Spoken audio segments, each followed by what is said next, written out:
शादी है, गाड़ी के आगे कोई नहीं चलेगा। करो संविधान की हत्या बंद करो, संविधान की हत्या बंद करो, लोकतंत्र की हत्या बंद करो।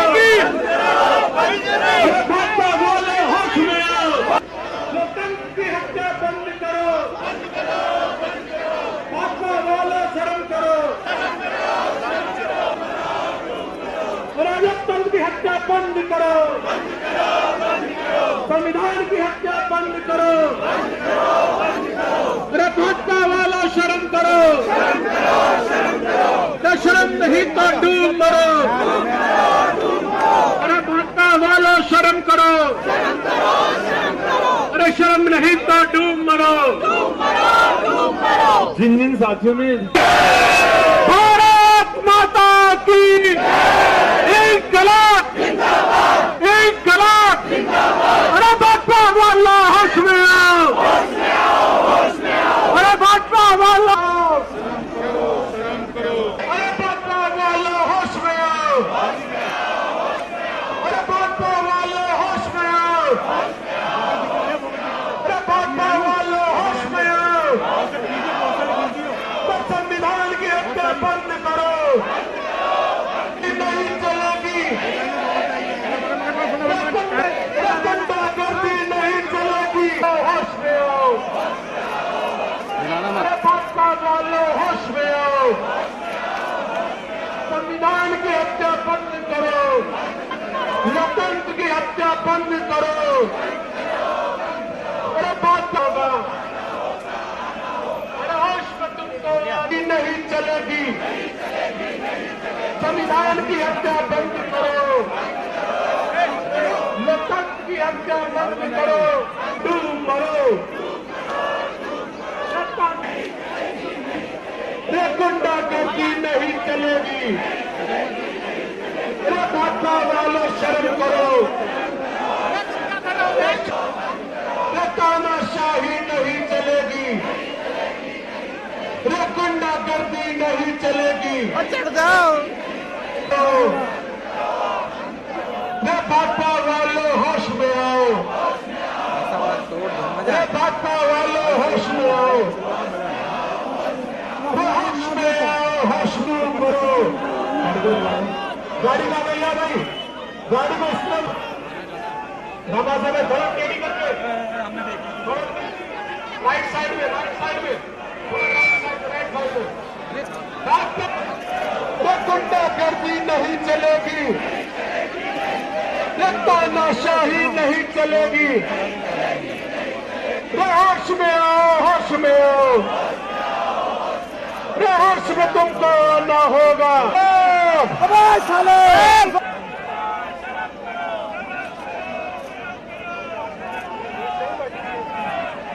बैठ जाओ सारे लोग, जहां खड़े वहां बैठ जाओ। आप लोग बैठ जाओ प्लीज, थोड़ा पीछे पीछे होके बैठ जाओ, बैठ जाओ भाई साहब, बैठ जाओ।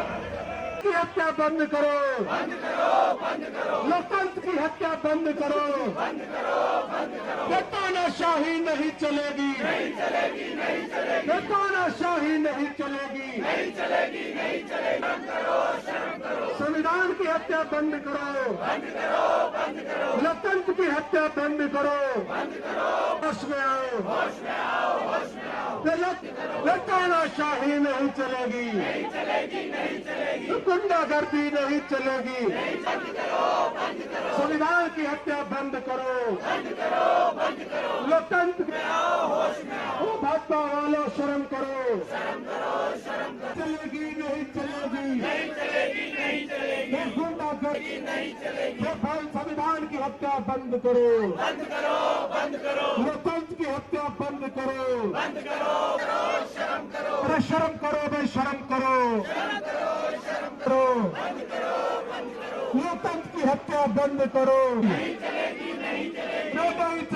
नहीं चलेगी, ये गुंडागर्दी नहीं चलेगी, ये नहीं चलेगी, नहीं चलेगी। ये भाजपा वालों शर्म करो, संविधान की हत्या बंद करो, लोकतंत्र की हत्या बंद करो। होश में आओ, होश में आओ, अरे भाजपा वाले होश में आओ, संविधान की हत्या बंद करो, संविधान की हत्या बंद करो, भाजपा वाले होश में आओ। और एलजी के दम पे गुंडा, एलजी के दम पे गुंडागर्दी नहीं चलेगी, नहीं चलेगी।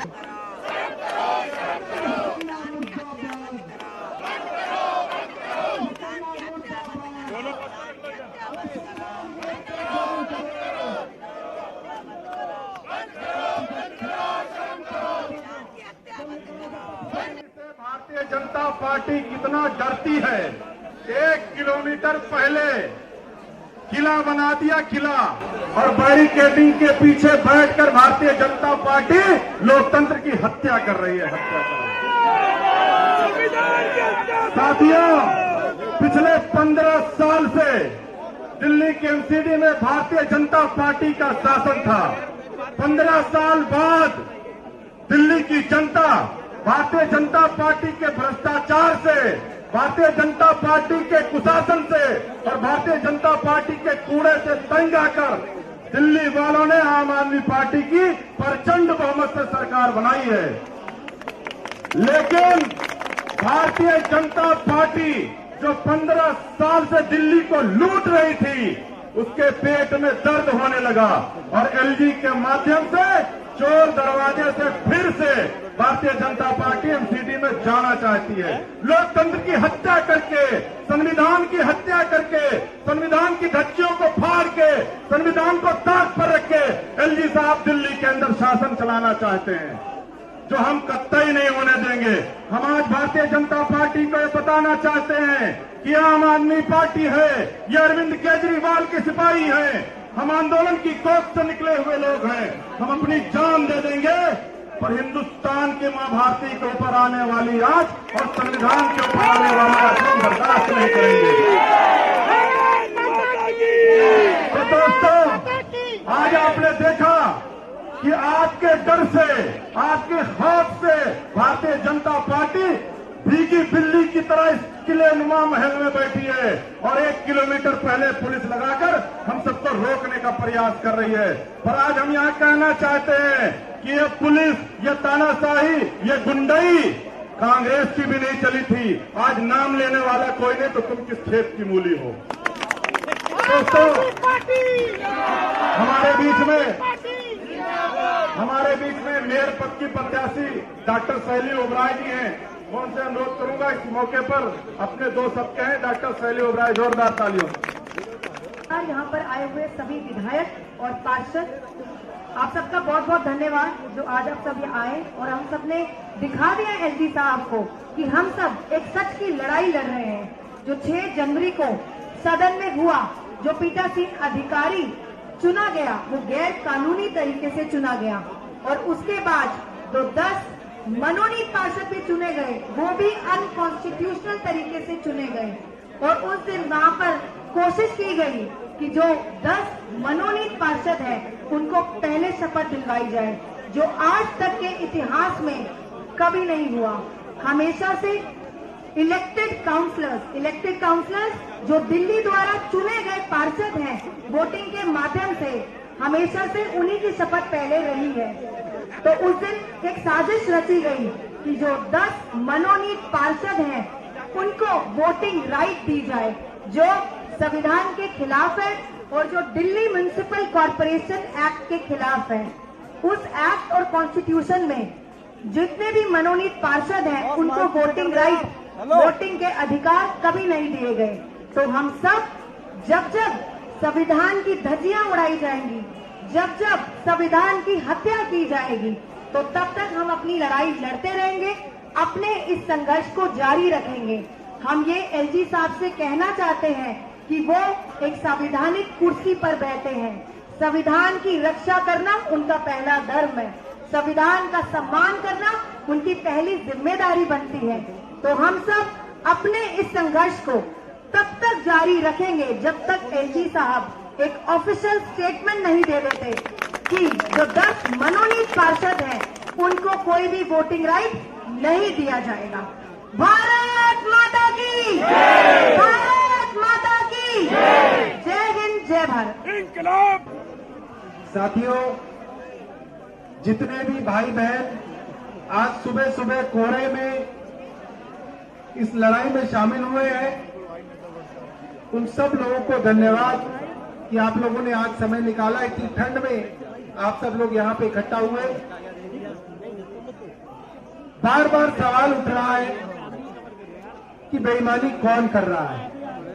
आपने बचपन में क्रिकेट का मैच जरूर खेला होगा, छोटे छोटे बच्चे क्रिकेट खेलते हैं, और जब मैच चल रहा होता है तो एक जो नालायक बच्चा होता है,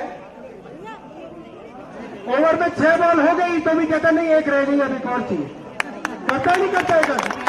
चलो हटो। और उससे कहो कि नहीं ये नालायकी नहीं चलेगी, कहेगा बैट मेरा, मैं बैट लेके जा रहा हूं।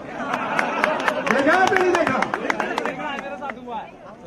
और कह रहा नहीं किल्ली भी मेरी है, बैट भी मेरा है, एलजी भी मेरा है, मैं लेके जा रहा हूं। तो ये गुंडागर्दी क्यों चल रही है?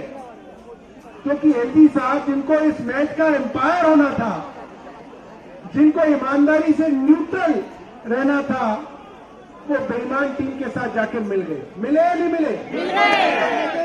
अब एलजी साहब एक बहुत ऊंचे पहाड़ पे बैठे हैं। दिल्ली में कूड़े का पहाड़ था और एलजी साहब जिस पहाड़ पे बैठे हुए नैतिकता का पहाड़। इतने ऊंचे नैतिकता के पहाड़ पे चढ़ के अरविंद केजरीवाल को चिट्ठी लिखते हैं, तुमने ये गलत किया, तुमने ये गलत किया, तुमने ये गलत किया। भाई बैठ जाओ यार। और एलजी साहब ने जो 10 एल्डरमैन बनाए वो भाजपा के कार्यकर्ता बनाए। इसका मतलब एलजी साहब को इतने बड़े एम्पायर नहीं है जो नैतिकता के पहाड़ पे चढ़ के लोग चिट्ठियां लिखते हैं। एलजी साहब तो भारतीय जनता पार्टी के जिला के लोगों के साथ बैठ के लिस्टें बना रहे हैं। एलजी साहब के पास इतना समय है कि पूरी की पूरा गणित लगा रहे हैं। अच्छा, कौन से जोन के अंदर बीजेपी को जरूरत है, उसी जोन में मैं एंटरमेंट भेज देता हूं। भाई एक बात बताओ, 12 जोन है, 10 आदमी भेज लेते, एक एक जोन से एक भेज देते, मगर नहीं। एलजी साहब भारतीय जनता पार्टी के जिला लेवल के लोगों के साथ बैठ के मीटिंगें कर रहे हैं और कह रहे हैं अच्छा नरेला में 4 दे देते हैं, 4 में तुम्हारा ठीक हो जाएगा। अच्छा, वहां पे सिविल लाइन्स में वहां 4 दे देते हैं, वहां तुम्हारा काम ठीक हो जाएगा। अब सेंट्रल में क्या करेंगे? कह रहे काम करते हैं सेंट्रल में 2 दे देंगे, मगर सर 2 से तो बराबर हो जाएंगे कांग्रेस और मतलब बीजेपी और आम आदमी पार्टी तो सेंट्रल में बराबर हो गए। फिर कैसे काम चलेगा जी साहब? ऐसा करें, उसमें चिंता क्या है? कांग्रेस की एक पार्षद है, उसको हज कमेटी में ले लेते हैं, उसकी वोट भी दिलवा देंगे तुम्हें। तो एलजी साहब इस लेवल पे, एलजी साहब इस लेवल पे सेटिंग करने में लगे हुए कि सेंट्रल जोन में कैसे बीजेपी का जोन का चेयरमैन बन जाए, सेंट्रल जोन से कैसे कोई मेंबर स्टैंडिंग कमेटी में चला जाए बीजेपी का, उसके लिए क्या गणित लगा सकते हैं, क्या डर्टी पॉलिटिक्स कर सकते हैं, उस तक में एलजी साहब शामिल है। सोचिए, ये पद, इतना बड़ा संवैधानिक पद को कहां गिरा के लेके आए हमारे एलजी साहब। ये स्टैंडर्ड बचा है हमारा। अब आज जो है कई सारे लोगों को कह रखा है कि भाई क्या आम आदमी पार्टी डर गई, आम आदमी पार्टी सदन नहीं चलने दे रही, इसका मतलब आम आदमी पार्टी डर गई। अब ये क्या बात हुई? बेईमानी बीजेपी कर रही है, हम उनकी बेईमानी चलने दें तो हम साथी हैं, तो हम बहुत वीर हैं, और हम उनकी बेईमानी पकड़ ले हाथ करके तो कह रहे हैं तुम डर गए। ये एक नई परिभाषा मैंने इस दुनिया में सुनी कि भाई बेईमानी चलने दो, आंख पे पट्टी बांध लो तो तुम वीर हो, और तुम किसी की बेईमानी पकड़ लो तो तुम डर गए। ये वो वाली बात होगी जैसे क्रिकेट के मैच में इंडिया और पाकिस्तान का मैच है, पाकिस्तान के 11 प्लेयर आए, इंडिया की टीम ने 11 के 11 आउट कर दिए, सारे आउट हो गए, भाई अब घर जाओ। कह रहे नहीं अब 11 और खेलेंगे हमारे, तो खेलेंगे, कह रहे नहीं बगैर तुम डर गए, मतलब हम इनके 22 प्लेयर खिलाएंगे वरना हम डर गए, तो ये 22 भी आउट हो जाएंगे तो 11 हो जाएंगे, कहेंगे नहीं अब हमारे 33 खेलेंगे, कहेंगे वरना तुम डर गए। मतलब हम इनकी सरकार बनवा दें और फिर हम साहसी कहलाएंगे, और अगर इनकी बेईमानी हम पकड़ लें तो कहेंगे डर गए। तो मैं आप सब लोगों को बताना चाहता हूं, ये छोटी लड़ाई नहीं है, बहुत बड़ी लड़ाई है, और लड़ाई है एमसीडी पे कब्जा करने की। भारतीय जनता पार्टी क्यों चाहती है एमसीडी पे कब्जा करना? क्योंकि एमसीडी के अंदर मोटी कमाई होती है भारतीय जनता पार्टी की। फंडिंग होती है भारतीय जनता पार्टी की एमसीडी से। इसीलिए भारतीय जनता पार्टी एमसीडी का जो लालच है, जो मोह है, वो मोह नहीं छोड़ पा रही। दिल्ली के लोगों ने हरा दिया, मगर मोह कब हो रहा कि किसी ना किसी तरीके से कोई तो तिगड़म लगाओ, कोई तो बेईमानी करो। मतलब ये तो वो बात हो गई कि क्रिकेट के अंदर एक टीम जीत गई, एक टीम हार गई, और हारी हुई टीम कह रही है मगर देख लेना वर्ल्ड कप तो हम ही ले जाएंगे। कोई वाह वाह, तो वैसे ही चुना लो, अपने घर में बनवा लो एक वर्ल्ड कप, उठा के ले जाओ। अब कह रहे शपथ नहीं कराई। अरे जी साहब अपने घर में करा दो इन सबको शपथ। इन सबको ना अपने घर में कहो ये मेयर है, ये स्टैंडिंग कमेटी की चेयरपर्सन है, ये डिप्टी मेयर है, सब अपने घर में बना के चला लो अपनी। क्या जरूरत है फिर नौटंकी करने की? सिर्फ और सिर्फ नौटंकी इसलिए की जा रही है, किसी तरीके से इनकी बेईमानी जो है हम चलने दें। मैं आपको बता रहा हूं, अगर यहां पे हम चूक गए तो एमसीडी के अंदर ये अपनी सरकार बना लेंगे, आप देखते रह जाओगे। मैं आपको बता रहा हूं इतने बेईमान है। एक जगह नहीं, इन्होंने चंडीगढ़ में भी यही किया था, इन्होंने मध्य प्रदेश में भी यही किया था, इन्होंने कर्नाटक में ये किया था, इन्होंने गोवा में ये किया था। ये बेईमानी के अंदर पीएचडी है लोग, बेईमानी में इनकी पीएचडी है, डॉक्टरी है। हमारे पास डॉक्टर है, डॉक्टर शैली ओबराय। आपकी डॉक्टरी किसमें है? कॉमर्स में। ये बेचारी कॉमर्स में पीएचडी करके घूम रही है, और बेईमानी में पीएचडी वाले शपथ लेने के लिए तैयार बैठे। क्या करें?